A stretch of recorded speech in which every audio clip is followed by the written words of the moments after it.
over the last decades, a lot of studies established a link between the microbiome and the outcome of patients after allogeneic hematopoietic cell transplantations. Based on this finding, there were some experiments to evaluate the use of FMT, so fecal microbiota transplantations, to treat dysbiosis, in particular for patients that have acute graft-versus-host disease, and to see if this is effective to improve the outcomes. There were several small case reports with some very good results, and based on these first results, there was after some studies.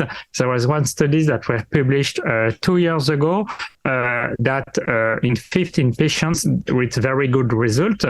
Since with the long follow-up, we have 6 patients that remain in complete response from their very severe GI acute graft-versus-host disease. We also performed a phase 2 clinical trials when we included 24 patients, and we reported an overall response rate over 50% before day 28. And this response rate translates into a higher overall survival in patients that respond compared to non-responding patients. So for now, there is some new studies that evaluate FMT in particular in patients that are refractory to ruxolitinib, since this is the standard second-line treatment for graft-versus-host disease.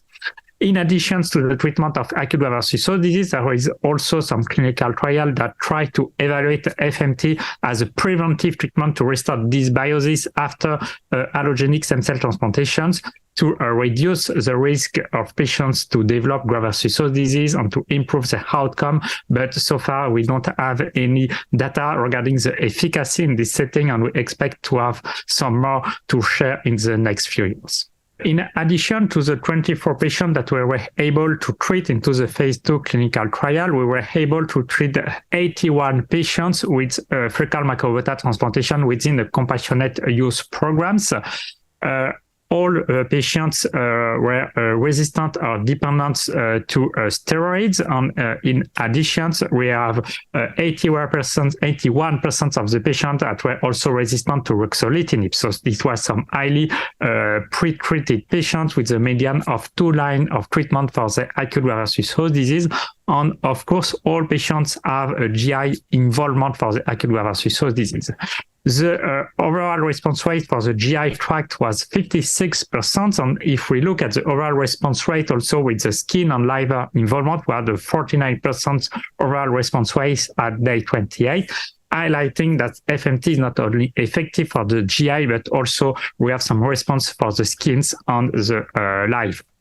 Regarding the outcome of the patients, in responding patients, we have 59% overall survival at 1 year compared to 14% overall survival for the non-responding patients. And in terms of safety, the overall safety was very good compared to the historical data in these very heavily pretreated and fragile populations.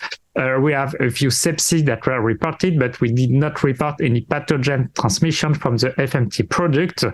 And really seems that we'll have now some very good results with the ongoing phase 3 clinical trial that evaluate this FMT in the setting of steroid and ruxolitinib-resistant patients.